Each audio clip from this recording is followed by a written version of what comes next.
Bienvenue dans Mathématiques financières. Je réponds au nom de Bérénice Absalom Polo. Dans cette vidéo, on va parler d'intérêt simple.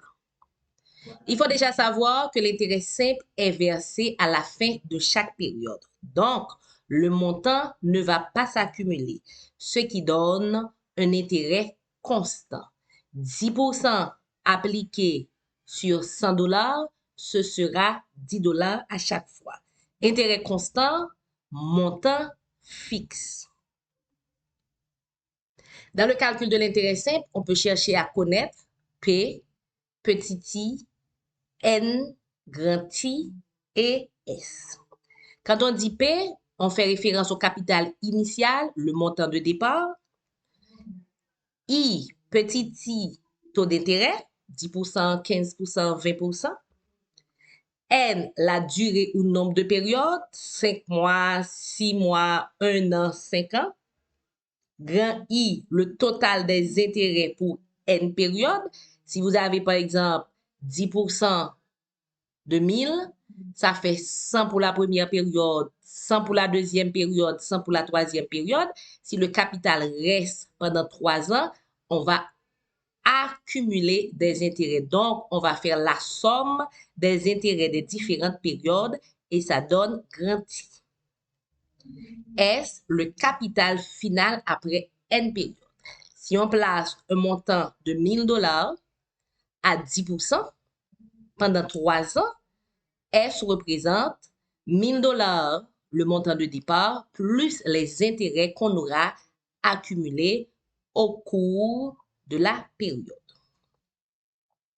P, capital initial, petit i, taux d'intérêt, N, durée ou nombre de périodes, grand I, total des intérêts pour N périodes, S, capital final après N périodes. Exemple.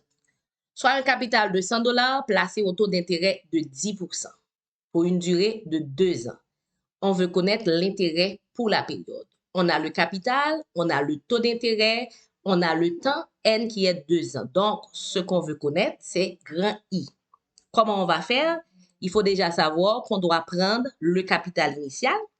On va multiplier ce capital par le taux d'intérêt, ce qui va donner l'intérêt pour justement la période. Mais comme on n'a pas seulement 1 an, on a 2 ans, donc on va multiplier par 2 et finalement on aura le montant pour 2 ans, ce qui fait dans ce cas 20. 100 par 0,1, ça fait 10, multiplié par 2, ça donne 20. Si on appelle 100 P, capital initial, 0,1, 10%, petit i, taux d'intérêt. Si 2 représente N, ça veut dire nombre de périodes, dans ce cas 2 ans. 20 représente grand I, l'intérêt qu'on va recevoir pour les 2 ans. À partir de ces données, on peut donc écrire grand I égale à P par petit i par N. Intérêt égale capital de départ ou montant initial multiplié par taux d'intérêt multiplié par durée. Si on veut connaître le montant total qu'on va recevoir dans 2 ans, qu'est-ce qu'on fait? C'est simple. On va prendre le montant initial, dans ce cas 100 qui représente P. On va ajouter l'intérêt qu'on aura reçu, dans ce cas grand I qui représente 20. Et ça va finalement donner le montant qu'on aura après 2 ans. 100 capital de départ plus 20 intérêt qu'on va recevoir égale à 120 capital après 2 ans. Tenant compte de ces données, on peut écrire grand S égale P plus grand I. Et quand on décompose grand I, on aura grand S égale P plus P par I par N. Donc, on peut mettre P en facteur, ce qui donne la formule finale pour avoir le capital en intérêt simple. S égale P facteur de 1 plus I par N. On fait un exemple. Un placement de 1000 $ rapporte un intérêt de 10% pendant 3 ans. quel est le montant reçu à l'échéance. On connaît la formule, c'est S égale à P facteur de 1 plus I par N. On va tout simplement mettre les données. S sera 1000 qui est P multiplié par 1 plus 0,1 par 3. 0,1 I, taux d'intérêt, 3 ans, N. Et ça donne 1300. Si on place 1000 $ à un taux d'intérêt de 10% pendant 3 ans, intérêt simple, à la fin, on va recevoir 1300 $. Autre exemple, suite à un prêt de 3000 $ consenti pour 219 jours, une personne a reçu la somme de 3216 $. Calculez le taux d'intérêt annuel pour ce prêt. Dans ce cas, on a P, montant de départ 3000. On a aussi S, montant final 3216.